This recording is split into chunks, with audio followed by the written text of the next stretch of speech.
Hola, buenos días, buenas tardes. No sé a qué hora vayan a ver este video. Me presento rapidísimamente. Soy Nadia Vázquez, profesora universitaria. Mis temas de especialidad, mis materias de especialidad son estudio regional de África.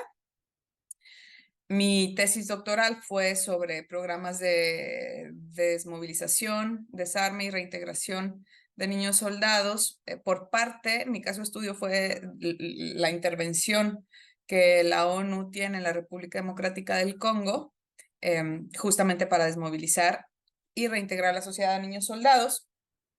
Obviamente, un programa que no funciona, digo, si saben algo de historia del Congo, podrán intuirlo un poco, pero mi trabajo en África me llevó pues digamos, a estar en contacto con la desigualdad más profunda, más visceral en este sistema capitalista global en el que vivimos. Y entonces, cuando regresé del Congo, me vinculé como profesora universitaria hace 11 años con temas tangenciales, paralelos, ¿no? Pero digamos que giran en torno a lo mismo, las dinámicas de opresión, de explotación, de colonización, los procesos imperialistas. Entonces, en mi ambiente universitario también imparto clases que tienen que ver con la construcción de discursos de odio, ciudadanía y democracia, derechos humanos en un mundo globalizado, ¿no? Y todo lo que gira, digamos, en torno a esas propias lógicas de contradicciones internas del propio sistema. Déjenme, les empiezo a compartir pantalla. Les anticipo que voy a estar tal vez de repente pausando la grabación porque traigo tos. Entonces, para no toserles así en pantalla, de repente tal vez me vean pararla. Agradezco mucho yo esta oportunidad a la Plataforma Común por Palestina y a la Red Académica de Solidaridad con Palestina. Ya les dije en qué áreas docentes me desempeño, y definitivamente la historia de Palestina no es mi área de expertise. Cuando estudiamos el continente africano, evidentemente estudiamos el norte de África, ¿no? Que digamos que entra en eh, los procesos y las dinámicas del Medio Oriente.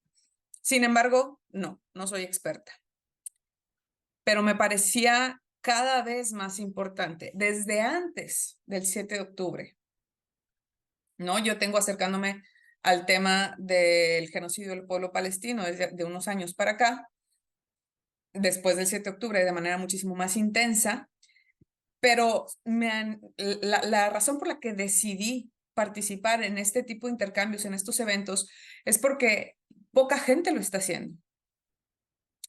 El tema no se está discutiendo de manera seria y profunda ni en espacios académicos, digamos, ni en espacios políticos, al menos en México, pocos espacios políticos en los que sí, pero hay un cerco informativo. La versión oficial es la versión de Estados Unidos, que es la versión de Israel, y eso es lo que permea y lo que se queda, al menos en la mayoría de los espacios académicos en los que yo me muevo. Por eso, o sea, fue como una decisión muchísimo más militante que académica. Sí entender el genocidio, pero no simplemente para entenderlo, sino para politizarlo, para poder frenarlo. Obviamente que nosotros desde México podemos decir, no, ¿qué demonios puedo hacer yo para parar el genocidio del pueblo palestino? Pues empezar a tener esta serie de discusiones de problematización que después puedan llevar a procesos de presión política, pueden en realidad tener sus frutos, ¿no? Entonces, pues eso, no soy experta, pero me parece que es importantísimo que estos temas se divulguen, se difundan y después se haga algo con esa información que vamos adquiriendo. Sé que muchísimas personas no serán expertas en el tema, no conocerán ni siquiera tal vez la geografía o las dinámicas de interacción entre los grupos, Pero lo que me parece a mí que es un hecho es que todos vimos segurísimamente lo que sucedió el 7 de octubre. Estaba en todas las pantallas de todos los noticieros, y no solamente de los noticieros, de los influencers, de no, todo el mundo estaba hablando sobre los atroces ataques de Hamas el 7 de octubre. Y el tipo de cobertura que vimos del 7 de octubre en adelante, digamos las primeras 3, 4 semanas, tenían una tendencia muy clara: sacar una noticia de las atrocidades más bárbaras, más crueles que un ser humano puede llevar a cabo, que a los pocos días eran desmentidas, pero ya habían dejado ahí la semillita del barbarismo. Entonces, ¿cuál es el objetivo? Por ejemplo, el de los 40 bebés decapitados, ¿no? Que es el ejemplo más claro que tenemos. Sale la noticia de 40 bebés decapitados por Hamas, 40 bebés israelíes decapitados por Hamas. Y se replica en todas partes, incluido el presidente de los Estados Unidos. Sale a decir que él vio las imágenes de 40 bebés decapitados. Después la Casa Blanca tiene que salir a decir que, siempre no, porque no sucedió. Entonces el presidente no vio las fotos. Pero esa idea, yo me acuerdo que a mí amigos me empezaron a mandar, amigos que sabían que yo era una persona que se posicionaba a favor del pueblo palestino, me empiezan a mandar mensajes de, mira las atrocidades y tal. Y esa semillita de imaginarte a 40 bebés decapitados por este grupo terrorista, ya, ¿no? Ya va a rendir sus frutos. ¿Cuáles son esos frutos? La deshumanización del otro. Es un bárbaro, es un salvaje. No somos de la misma especie. Yo sería incapaz de hacer eso. Y como ellos sí son capaces, entonces no somos lo mismo, no somos iguales, no tenemos el mismo grado de humanidad. Y ese proceso de deshumanización ha sido una constante alrededor del pueblo palestino, pero en general alrededor del mundo árabe musulmán, ¿no? El mundo árabe musulmán que solo puede ser terrorista, ¿no? Es lo que hay ahí. Otra característica interesante de la cobertura es que parecía como si el 7 de octubre hubiera sucedido en el vacío. No había conflicto antes del 7 de octubre. El 7 de octubre Hamas lanzó un terrible ataque terrorista e Israel se tuvo que defender. Justamente la charla de hoy es irnos décadas atrás, más de 100 años atrás, para intentar desmontar esta versión. ¿Cuál es la versión que yo quiero dejar aquí? No vamos a llegar al 7 de octubre. Vamos a ver más o menos de 1917, un poquito antes, 1915, hasta la creación del Estado de Israel, hasta la resolución 181, hasta 1948, 47, 48. Y vamos a ver que analizando ese periodo histórico, ya tenemos suficiente información para poder decir que el genocidio, porque muchas personas que sí consideran que lo que está sucediendo ahorita es un genocidio, también creen que el genocidio empezó el 7 de octubre. Y este es un genocidio que está llevándose a cabo desde hace décadas. Y seguramente si ustedes acuden a más espacios en donde se discutan estos temas, pues irán desmenuzando la carnita de 1948 en adelante, que se profundiza el proceso de limpieza étnica. Pero bueno, ahorita he estado diciendo, no sé qué tanto conocimiento o desconocimiento tengan del tema, pero en términos generales, bueno, vamos a estar hablando de dos grandes grupos, digamos, bueno, en realidad más, pero aquí en territorio palestino, de dos grandes grupos: el pueblo palestino, ¿no? Que les voy a poner nada más para que se ubiquen. Palestina es este cachito que se ve aquí, que ni siquiera alcanza a tener nombre. Este es el continente africano. Esto es nada más para que se ubiquen geográficamente, ¿no? Este que ustedes están viendo aquí es ese cachitito que vimos ahorita en el mapa. Entonces, vamos a estar hablando, les decía, de dos grandes grupos: el pueblo palestino, que habitaba el territorio, y las personas que empezaron a migrar de Europa a través de, y me parece pertinente de una vez aclararlo, de lo que hoy conocemos como sionismo. Sionismo, seguramente también lo han estado escuchando por ahí, pero es esta ideología de retorno, ¿no? Del pueblo judío, de los judíos alrededor del mundo, retornando a lo que ellos consideran su tierra histórica por cuestiones religiosas y demás. Entonces, las personas que van a estar llegando vienen predominantemente de Europa. En este periodo histórico en el que vamos a estar platicando, porque ahorita ya podemos hablar de personas que son nacidas, generaciones, ¿no? En personas judías, israelíes, nacidas en el territorio.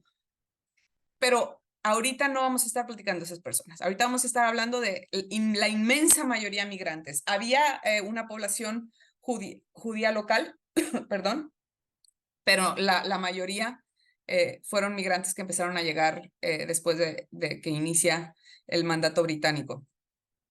Esto es como para poner las bases sobre la mesa de cuáles son los, digamos, los grupos de los que vamos a estar hablando. Les decía que nos vamos a ir más de 100 años atrás. Y vamos a empezar. Me disculpo porque hay muchas citas que tal vez son muy largas, pero es que decían tanto que no quise cortarlas, ¿no? Entonces hay algunas filminas que van a tener mucho texto. Entonces, el primero, vamos, estas citas largas creo que son muy, muy ilustradoras y la primera que vamos a estar abordando es la del reporte de Herbert Samuel, titulado El futuro de Palestina, redactado en 1915. Herbert Samuel, que eventualmente se convertiría en el alto comisionado para Palestina, en el alto comisionado británico para asuntos de Palestina. Entonces, en este proceso exploratorio del territorio, Herbert Samuel, que era un judío sionista, también tengo que decir que el sionismo, este movimiento de retorno de población judía alrededor del mundo a Palestina, empieza desde muchísimo antes. En 1885 ya el término sionismo estaba siendo utilizado, pero no me quise ir tan atrás, ¿no? Porque entonces sí se desbordaba este videíto. Pero bueno, entonces en 1915 ya se está explorando la idea de ir al territorio y fundar en Palestina, digamos en toda Palestina, un estado judío. Entonces dice Samuel, cita textual, ahorita, en 1915, no es el momento adecuado para el establecimiento allí de un Estado judío independiente y autónomo. ¿Por qué no? Porque si se intentara poner a 400,000 y 500,000 mahometanos, que esto es interesante, mahometanos es un término que se utilizaba para denominar a los locales no cristianos, ¿no? Específicamente, como borrando esa parte que era, pues que era algo que les convenía, ¿no? No vamos a lidiar porque nos metemos ahí sí que nos metemos en broncas más graves, ¿no? Tratar de expulsar o exterminar a cristianos. Pero bueno, son muchos, básicamente, ¿no? Si intentamos ahorita llegar a imponer, incluso con la fuerza y con la autoridad de las potencias, aunque establecido por la autoridad de las potencias, es imposible que pudiéramos como realmente ejercer obediencia. Y continúa. El sueño de un Estado judío próspero, progresista y hogar de una brillante civilización podría desvanecerse en una serie de conflictos sordos con la población árabe. La solución del problema palestino, continúa, sería la anexión del país al Imperio Británico. Y después pasa a describir lo atrasado y bárbaro que es el territorio, y destaco este cachito, permitiría a Inglaterra cumplir en otro ámbito más su histórico papel de civilizador de los países atrasados. Bajo el dominio turco, Palestina ha sido maldecida. Durante cientos de años no ha producido ni hombres ni cosas útiles para el mundo. Creo que esta cita dice muchísimo sobre lo claro que es la tendencia colonizadora, ¿no? de este proyecto desde su inicio. Entonces, para resumir, se manda esta comitiva exploratoria con la intención explícita de ver si ya se puede, ¿no? Podemos convertir todo eso en un Estado judío. Y como todavía no están las condiciones dadas, bueno, que lo tome Gran Bretaña, que lo colonicen los británicos durante algún tiempo, para crear las condiciones para que eventualmente sí pueda ser un Estado judío. Y la parte del pensamiento colonial, a mí me parece importantísimo destacarlo, porque hay un supremacismo blanco, ¿no? Que subyace siempre, siempre a estos procesos de imposición colonial, que también creo que es importantísimo decirlo. El interés es resguardar, digamos, los intereses geopolíticos británicos en la región. No quiero que se entienda que la colonia viene de un pensamiento idealista sobre la superioridad racial de unas personas sobre otras. Lo que se quiere es el territorio y estos procesos, estos mecanismos de inferiorización del otro, de son los otros atrasados, bárbaros, no producen nada bueno, nos necesitan a nosotros que somos civilizadores. Creo que todos los pueblos colonizados del mundo podemos realmente familiarizarnos con esa aproximación, ¿no? del supremacismo hacia las colonias en donde se imponen sus sistemas. Este reporte, el reporte de Samuel, es la antesala a la declaración de Balfour, que digamos que ya es el claquetazo, el espaldarazo, ¿no? La declaración de Arthur Balfour, que en este momento era ministro de Asuntos Exteriores, ya oficialmente dice, ok, Gran Bretaña apoya el establecimiento de un hogar nacional para el pueblo judío. Lógica detrás, asegurar los intereses de Gran Bretaña en la región. Y entonces ahí sí, inicia el flujo constante de millones y millones de recursos desde Europa para promover la migración judía europea, predominantemente europea, no únicamente, a territorio palestino. Cuando, bueno, ¿y qué implica? Me iba a adelantar, perdón. ¿Qué implica esto? Pues que lleguen personas a vivir en un territorio que ya tiene personas viviendo ahí. Entonces, hay dos, ¿no? Dos grandes caminos para eso. Cuando llegas con pensamiento colonial, ¿no? Porque no quiero que bajo ninguna circunstancia se interprete que la migración en sí misma genera eso.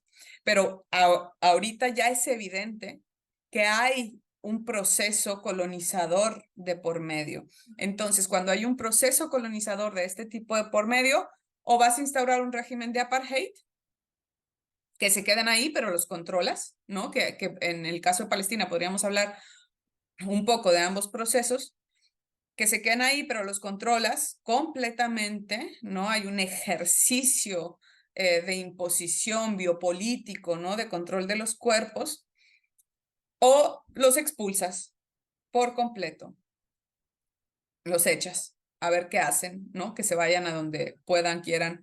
Entonces, no es en abstracto. Cuando decimos que empieza este flujo constante y con muchos recursos de por medio a territorio palestino, estamos hablando de comunidades que ya vivían ahí. En este primer momento, la migración no genera grandes conflictos porque todavía no se vislumbra, ¿no? Las consecuencias que va a tener. Después viene, y me parece también que las citas del informe King Crane son muy importantes, el presidente Woodrow Wilson envía a un equipo, a un comité, el comité King Crane, para un poco estudiar las lógicas de toda la región, no solamente de territorio palestino, de toda la región, digamos, de los territorios no turcos del Imperio Otomano. Y la conclusión a la que llega el informe son enviados estadounidenses que le regresan este informe a Woodrow Wilson. Y ahorita, como contexto, nada más, digamos que entendiendo que la administración de Wilson tenía digamos, en su repertorio de principios la autodeterminación como uno importantísimo, la autodeterminación de los pueblos, el libre ejercicio de decidir sobre su destino de los pueblos. Entonces, el informe King Crane dice, recomendamos una seria modificación del programa sionista para Palestina, de inmigración ilimitada de judíos, que busca finalmente hacer de Palestina claramente un Estado judío. Los comisionados comenzaron su investigación sobre el sionismo con mentes dispuestas a su favor, es decir, llegó la comitiva estadounidense y iban con mentalidad pro-sionismo, pero los hechos reales en Palestina los han llevado a la recomendación aquí hecha. Y aquí viene lo más importante.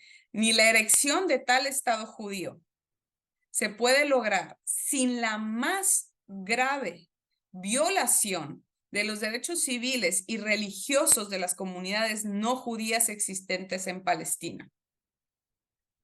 Déjenme mover esto. Si el principio debe regir, el principio de autodeterminación, aquí va un contexto previo, y así los deseos de la población de Palestina deben de ser decisivos en lo que se debe hacer con Palestina, entonces hay que recordar que la población no judía de Palestina, casi las 9/10 partes del total, está enfáticamente en contra de todo el programa sionista.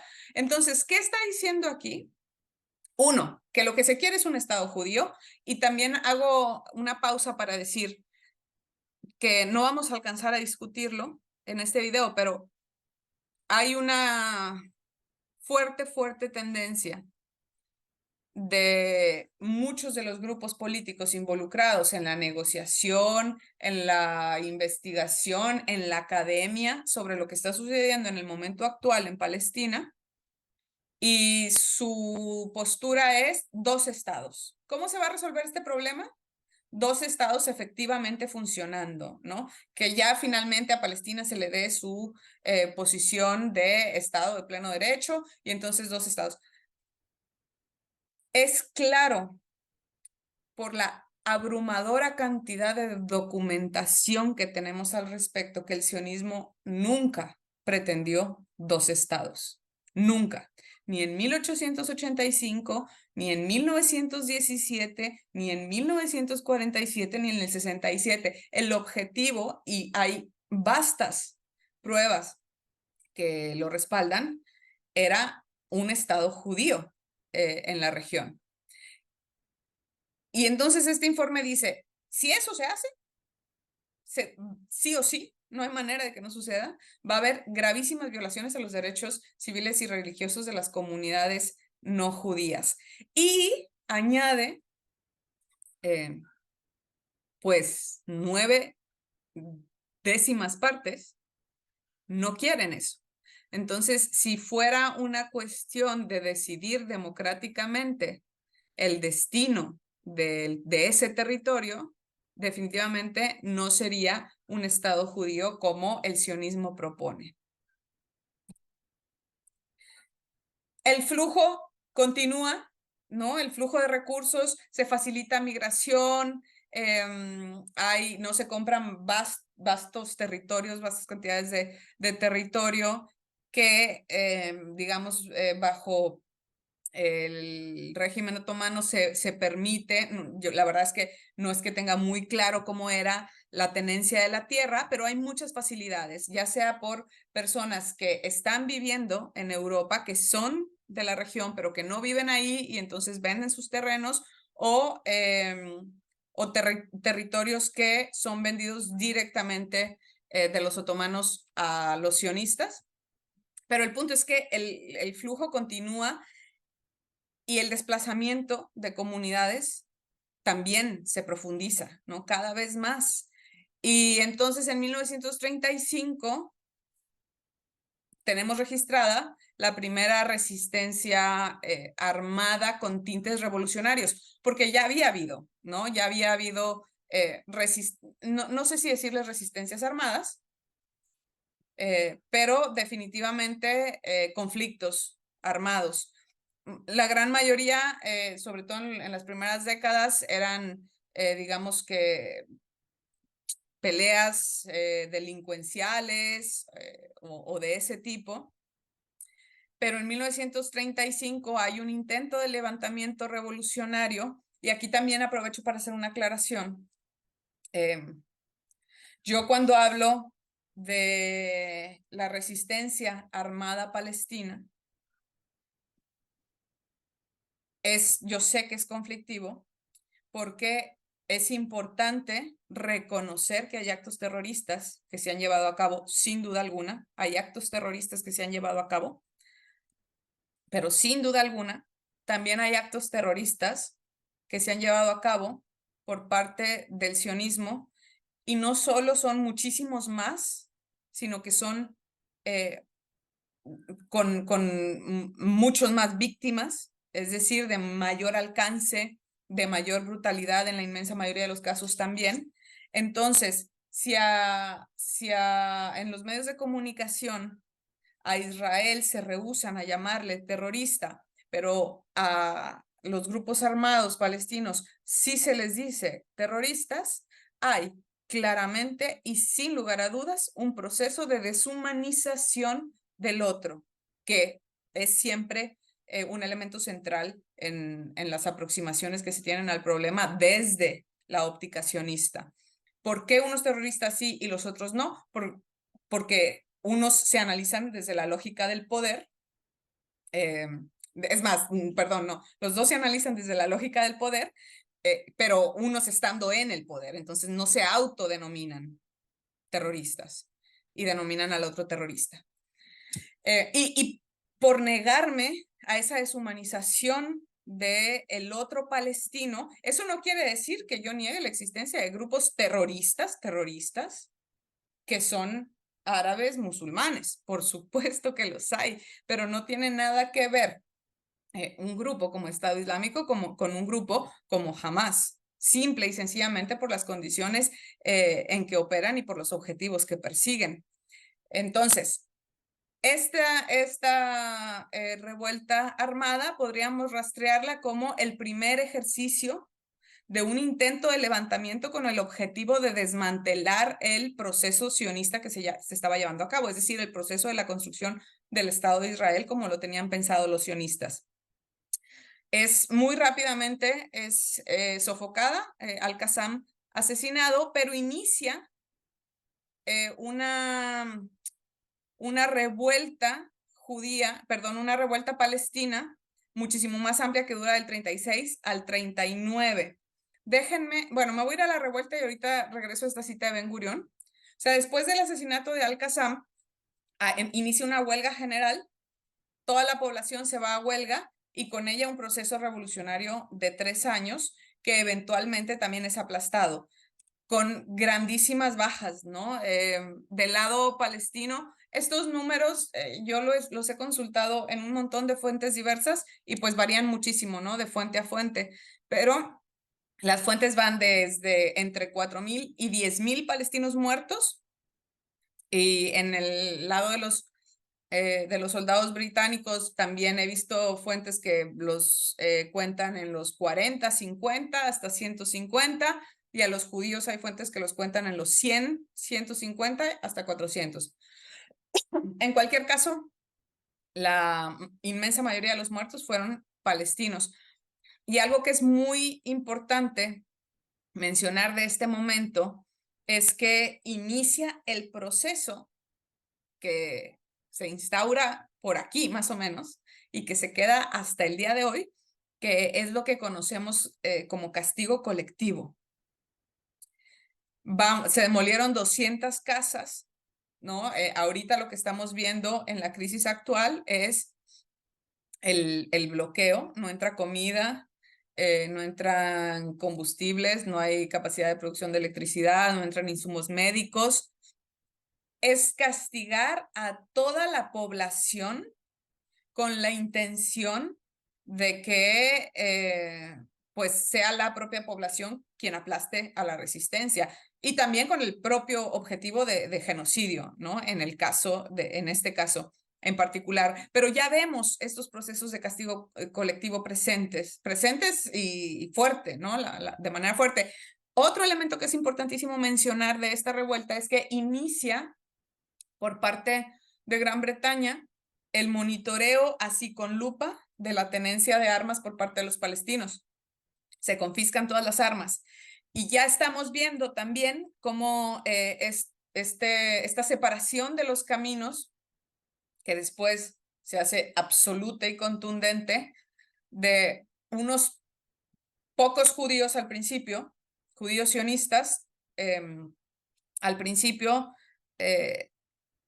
sintiendo esta vulnerabilidad porque son pocos, pero fuertemente armados y fuertemente equipados por la potencia que les permite, y por otro lado la potencia también inhabilitando cualquier tipo de organización de fuerza de seguridad, de milicia de los palestinos. Vamos viendo cómo los sionistas empiezan a fortalecer sus dinámicas armadas, mientras los palestinos son perseguidos y criminalizados por cualquier tipo de organización armada en la que estén pensando. Del lado de los sionistas vemos que empiezan a surgir los grupos paramilitares, que también se consolidan y se mantienen hasta el día de hoy, y son avalados y respaldados por Inglaterra en diferentes momentos con diferentes, digamos, niveles de apoyo, porque también hay momentos en donde empiezan ciertos ataques terroristas a propias autoridades británicas que están poniendo leyes más restrictivas a la migración judía, pero en términos amplios, digamos, en el gran panorama, un respaldo y una avalación del régimen de la existencia de estos grupos armados sionistas. Y esta cita, Ben Gurión se convertiría eventualmente en el primer ministro de Israel, ¿no? Y esa es una cita que también nos dice muchísimo. Dice: la transferencia gradual de la población a través de la compra judía y la eliminación de agricultores árabes ha ocurrido previamente. Ahora tendrá que llevar a cabo una transferencia de un alcance completamente diferente. La transferencia es lo que hará posible un programa de asentamiento judío integral. El poder judío que crece constantemente, o sea, hay plena conciencia de que se están convirtiendo en el grupo de poder, también aumentará nuestras posibilidades de llevar a cabo la transferencia a gran escala. Entonces, pues eso, ¿no? Cuando decimos transferencia es sacar a los árabes de la región, mandarlos a los países vecinos para que toda la región sea de un programa judío, de un programa político judío sionista, un estado étnico, pues. Y luego llega la Segunda Guerra Mundial. Y aquí, como para mí es importante decir que yo acepto que hay actos terroristas cometidos por los grupos de resistencia palestina y que tienen que ser analizados en su dimensión de actos terroristas, ¿no? Es importante decirlo. El tema de la Segunda Guerra Mundial tiene una característica similar. Muchas veces quienes somos pro Palestina omitimos ciertos datos de la Segunda Guerra Mundial en aras de hacer, digamos, el argumento pro-palestino. ¿A qué voy? Todo mundo, eso sí me imagino, en un espacio universitario al menos, puede ser que alguien que no esté en la universidad esté viendo este video, pero en un espacio universitario, que es la idea original para la que este video fue creado, todo el mundo está medianamente familiarizado con la Segunda Guerra Mundial, con Adolfo Hitler, que está en pantalla, y con lo atroz del Holocausto. 12 millones de personas asesinadas, 6 millones de esos fueron personas judías que fueron perseguidas, humilladas, denigradas, encarceladas, obligadas a realizar trabajos forzosos, sometidos a los tratos más crueles, a experimentos médicos, por un sistema genocida de odio, no solamente antijudío, sino anticomunidades LGBTIQ+, anticomunidades racializadas, anticomunidades discapacitadas, ¿no? Un ejercicio de supremacismo, ¿no? En toda la extensión de la palabra. Y en este sentido, es importantísimo decir que quien era el líder en ese momento de los palestinos, que aquí tienen en pantalla, el Mufti al-Husseini, se alió con el régimen nazi. Pero también es importante decir que el tipo de postura que al-Husseini tuvo no es característica de los palestinos.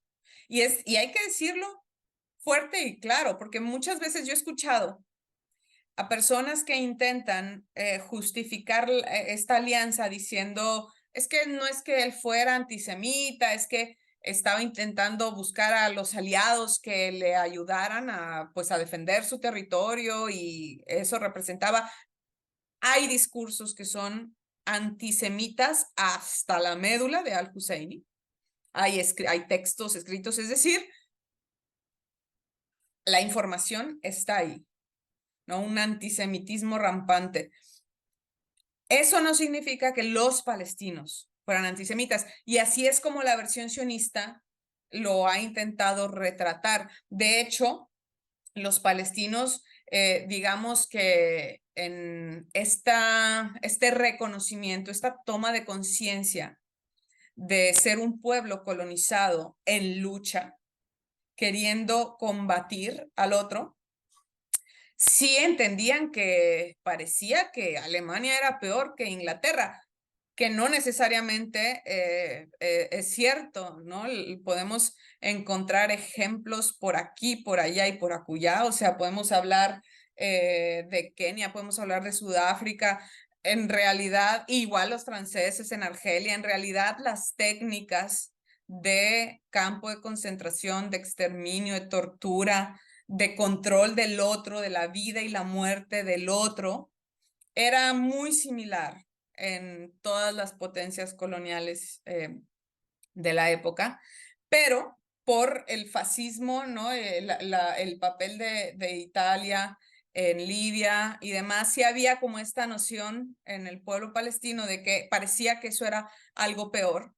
Entonces, no necesariamente había el respaldo del pueblo palestino. Había una fracción, el Islam más reaccionario, más fundamentalista, que sí se alió, digamos, al discurso antisemita, pero no era representativo de la población palestina. Y así es como el régimen sionista lo quiere hacer pasar. Como al-Husseini se alió, entonces todos los palestinos eran antisemitas y odiaban a los judíos.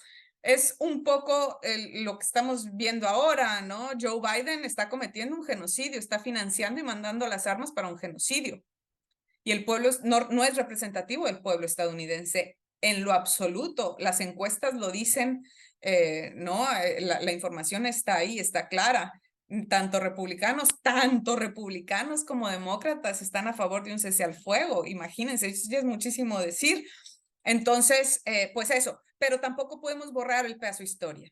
Ahí, yo de repente que me pongo a ver documentales, siempre se omite, ¿no? Y hubo una alianza, pues, entre el liderazgo y el régimen nazi, entre el liderazgo palestino y el régimen nazi, que es uno de los eventos más terribles que la humanidad ha visto, ¿no? Y todos conocemos las fotos, las imágenes, las historias, hemos leído los diarios de quienes ahí fueron secuestrados y asesinados, hemos escuchado las historias de los sobrevivientes. ¿Por qué es tan importante para entender lo que está sucediendo hoy en Palestina? Tomar este pedazo de historia, porque es a partir de la Segunda Guerra Mundial que el sionismo encuentra el respaldo moral que hasta ahora no había encontrado. Sí había habido, ¿no? Desde el siglo XIX, estas migraciones por pogromos en Rusia, de población judía huyendo de persecución en diferentes regiones de Europa, pero mucha de la migración venía dada desde el poder, ¿no? Desde el sionismo del poder británico. Y era difícil justificarla. Digo, no es que en esta época las potencias europeas necesitaran justificación, pero aquí encontraron su justificación moral a la que se han aferrado así con uñas y dientes desde este momento histórico. Se construye el discurso de que es absolutamente necesario migrar a todos los judíos de Europa a territorio palestino. Y el sionismo entonces se consolida ya como, si eres antisionista, eres antisemita, ¿no? Porque estás en contra de la población que sobrevivió al holocausto, que sobrevivió al genocidio nazi. Y para mí esa es una postura que en sí misma es antisemita. Y no digo para mí, estos son todos los teóricos que yo he leído al respecto, no es que sea mi postura, pero ¿por qué digo que es una postura antisemita en sí misma? Porque se construye la idea de que los judíos no tienen cabida en ningún lugar. Si se quedan en Europa, los van a volver a matar, ¿no? Había una corriente judía fuerte, sigue habiendo, hemos visto manifestaciones de comunidades judías en contra del genocidio, en contra del campo de concentración en Gaza, en contra del apartheid, que se han estado posicionando bien contundentemente alrededor del mundo. Siempre ha existido este judaísmo que dice, no, yo soy de aquí, soy de Inglaterra, soy de Alemania, no me voy. ¿Por qué me tengo que ir? Si no, por generaciones, este ha sido mi hogar. Esa idea de que si no me voy para allá, me vuelves a meter en un campo de concentración, pues es lo más antisemita que puede existir. Entonces, esta idea de que era el único camino, también hay que retarla y hay que empujarla hacia atrás porque es falsa. No era el único camino.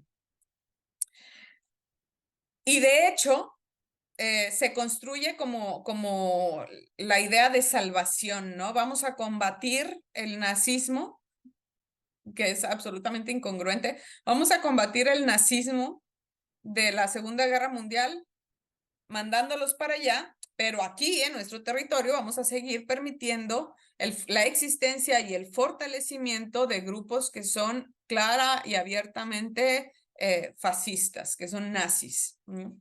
Y en realidad, pues hay espacio.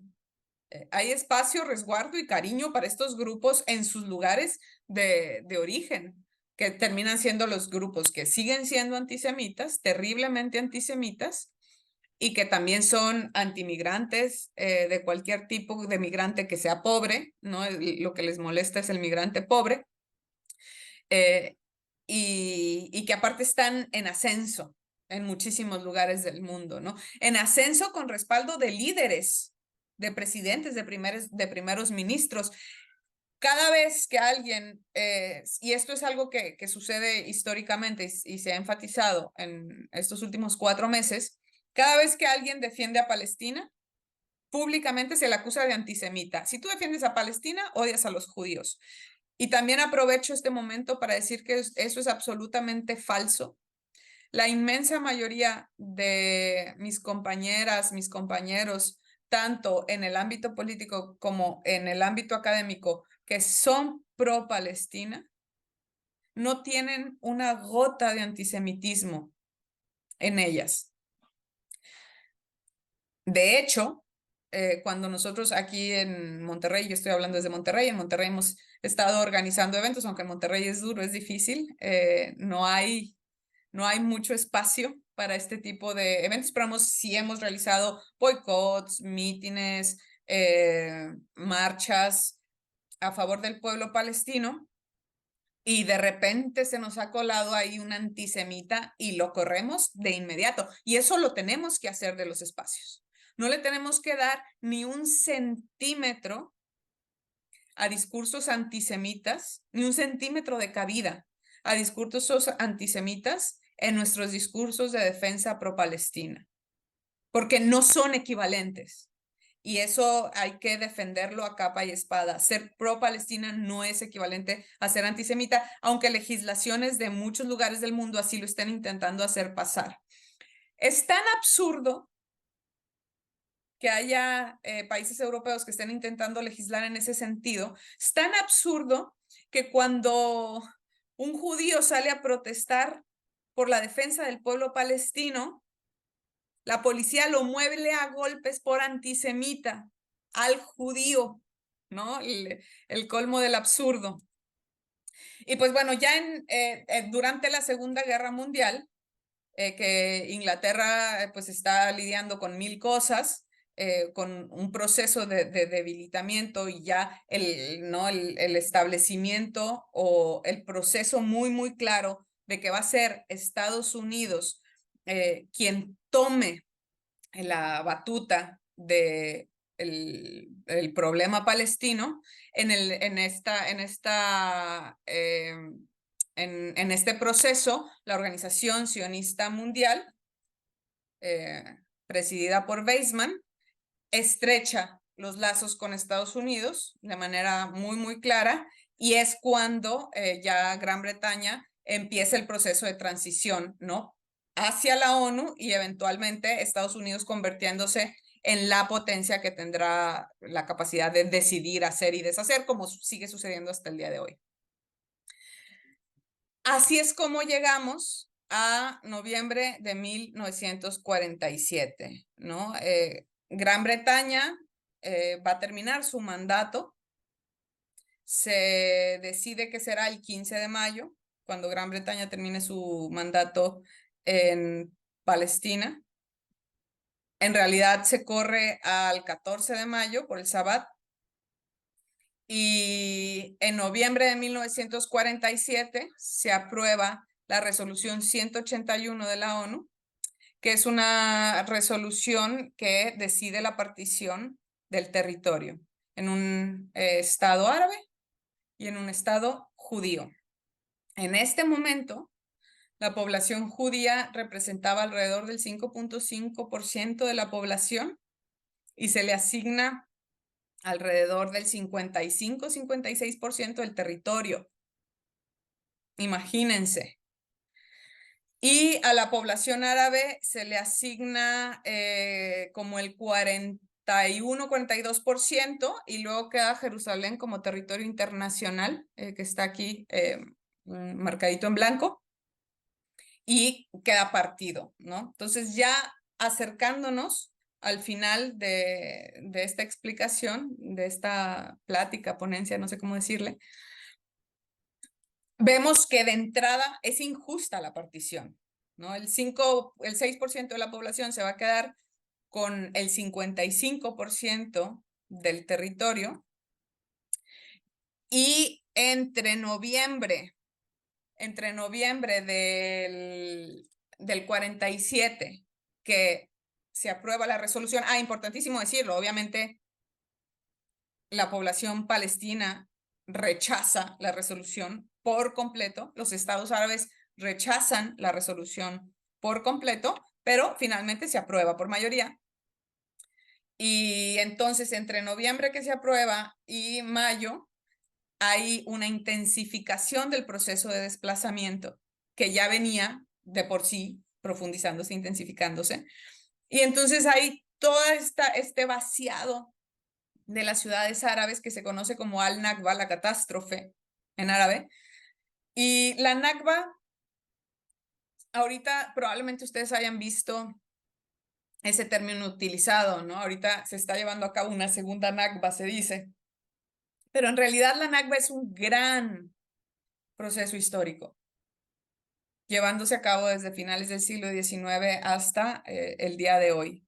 Es un proceso de expulsión, de desplazamiento, de genocidio, ¿no? Del genocidio entendido.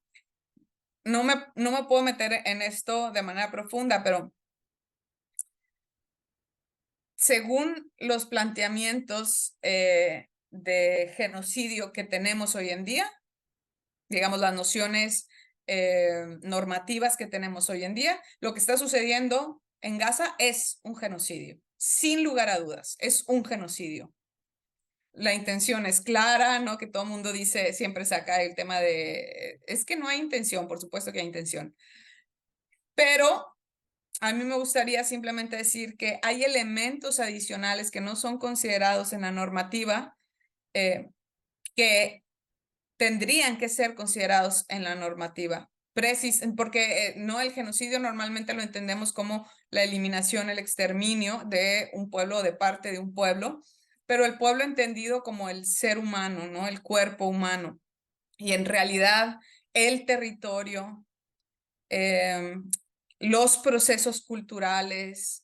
Aquí, por ejemplo, algo que vemos muy común en estos procesos de desplazamiento es cómo se queman los olivos, los árboles de olivo, que son importantísimos en las dinámicas históricas, culturales del pueblo palestino, ¿no? Todos estos otros elementos de arraigo cultural, emocional, espiritual a la tierra, al territorio, también son un genocidio.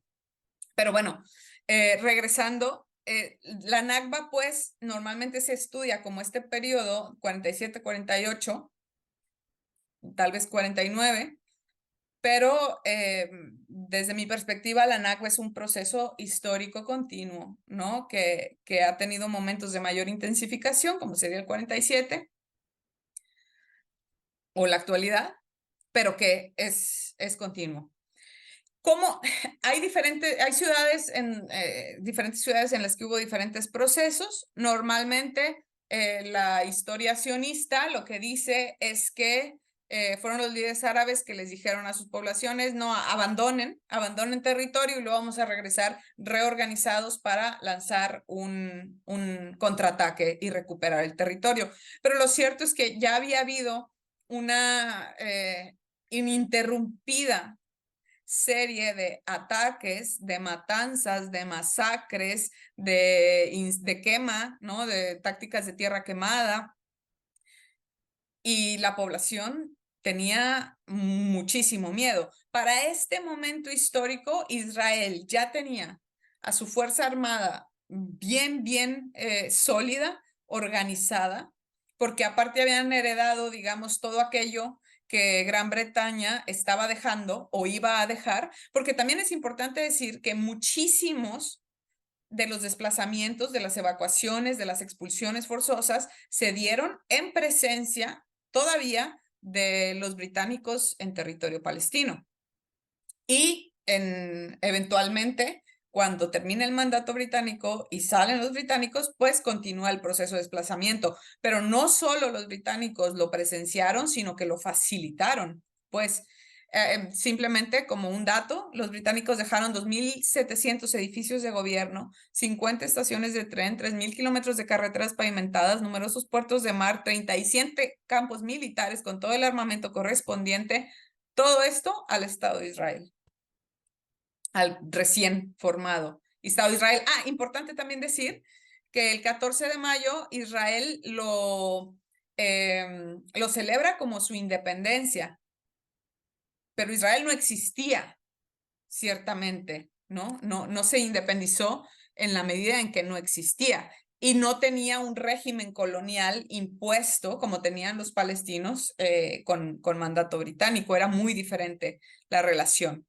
Para el 49, bueno, tampoco, con esto ya voy a cerrar, creo que ya se alargó mucho el video, pero decir que esto, la resolución desata la guerra árabe-israelí, en la que intervienen todos los países vecinos árabes y que gana Israel con una muchísimo mayor capacidad armamentista, militar, organizativa. Y entonces, para el 49, más de 700,000 palestinos se habían convertido ya en refugiados.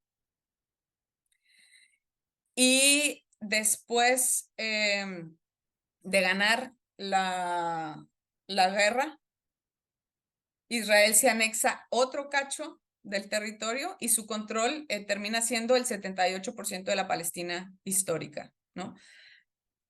Todavía más allá de aquel 55-56% de la resolución original.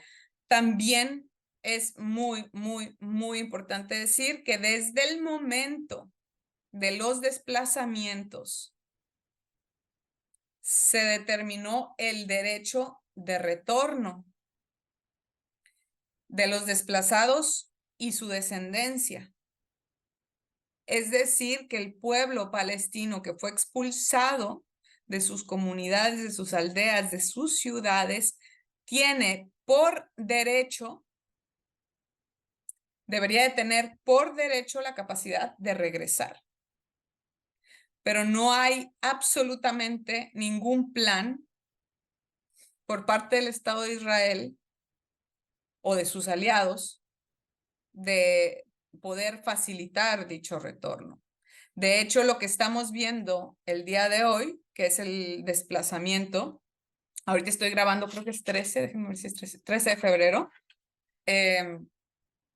empezamos a ver hace 2 días el bombardeo de Rafah, ¿no? Con decenas y decenas de personas asesinadas. Lo hemos estado viendo, ¿no? Hemos estado viendo cómo del norte de Gaza, este es Gaza, del norte de Gaza, la población ha sido empujada y lo que sucede es que Israel avisa, tienen que evacuar, váyanse a una zona segura, se mueven a la zona segura y unos días después se bombardea esa zona segura y les dicen, muévanse porque vamos a bombardear también aquí, váyanse a esta otra zona segura, se mueven a zona segura. Zona segura ya no significa absolutamente nada en Gaza. Se mueven a la zona segura y les vuelven a bombardear. Y ahorita en Rafah ya no hay a dónde irse. Ya no hay. Y muchas de las imágenes más atrozas, las imágenes que hemos visto durante esta etapa del genocidio, son imágenes que creo que la inmensa mayoría de las personas que estamos vivas no habíamos visto en un conflicto, que se quedarán ahí estampadas, ¿no? Penetradas, taladradas en la memoria. Y las que hemos visto de Rafah son de las más terribles. Y todo esto para concluir, les dije que yo iba a acabar justamente en la creación del Estado de Israel por la resolución de la ONU. Israel nunca tuvo intención de compartir territorio y la historia lo deja claro. Definitivamente nunca tuvo la intención de permitir el retorno a las comunidades desplazadas de territorio palestino, ¿ah? De territorio que la ONU había determinado como territorio palestino. Y su intención es claramente apropiarse de todo el territorio. Y seguramente después de que vean este video van a tener la posibilidad de acceder a otras charlas, conferencias, paneles. Esa es la intención.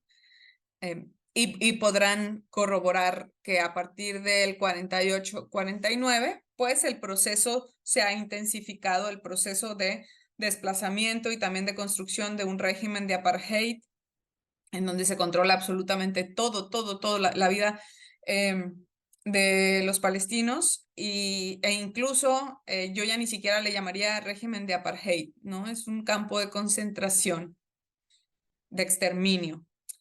Y pues creo que con eso concluiría esta plática. Tenemos que seguir difundiendo, tratar de empujar las discusiones lo más que sea posible, porque aparte, y con esto sí cierro, lo prometo, aparte no solamente es por humanidad, ¿no? Porque cada vez que hay un genocidio, lo hemos visto con Armenia, con el Holocausto, con Ruanda, cada vez que hay un genocidio, después de varios años del genocidio, salen los políticos a decir nunca más lo permitiremos. Y cuando se está llevando a cabo un nuevo genocidio, durante el genocidio se niegan a llamarle genocidio. Va a suceder exactamente lo mismo. Después de un par de años van a decir nunca más permitiremos un genocidio como el del pueblo palestino. Entonces, por humanidad nos tendría que importar, pero también un poco por estrategia, porque a mí me causa conflicto utilizar la frase Palestina somos todos, porque no somos todos, porque las bombas les están cayendo a ellos, porque son ellos quienes tienen que escribir el nombre a sus hijitos, hijitas en diferentes partes del cuerpo, porque es muy probable que solo encuentren un brazo, una pierna, un pedazo de cabeza. Las familias de hermanos, digamos, de hermanos adultos que tienen ya su familia, hijos y todo, a veces intercambian hijos, es decir, yo por ejemplo tengo un hijo, mi hermano tiene 2 hijos, las familias a veces se intercambian a los sobrinos, hijos, sobrinos, porque cuando caiga una bomba en un lugar, seguramente toda esa línea familiar morirá, pues al menos para que quede uno, ¿no? Y esté en otro lugar medianamente resguardado. Entonces, sí, Palestina no somos todos en el sentido en que son ellos quienes están sufriendo el genocidio, pero simultáneamente sí somos todos porque el tipo de control de la población, el tipo de monitoreo y espionaje y en general, pues militarización, diría yo, es de la zona, de Gaza en particular, por parte de Israel, es un proceso exportable. Y la tecnología militar israelí es una tecnología muy codiciada por los gobiernos del mundo. Aquí mismo en México, Pegasus, ¿no? Cada activista que despierta asesinado tiene Pegasus en su teléfono y es tecnología de israelí, el Red Wolf, ¿no? Tecnología de lector ocular, reconocimiento facial, los drones. Todo eso es un modelo de control de las poblaciones que está pensado como ejercicio de exportación. No solo exporto el arma, exporto todo el modelo de monitoreo. Y por eso debería de importarnos también lo que está sucediendo con el pueblo palestino, a pesar de la abrumadora oposición de los pueblos de todo el mundo al genocidio, en todo el mundo.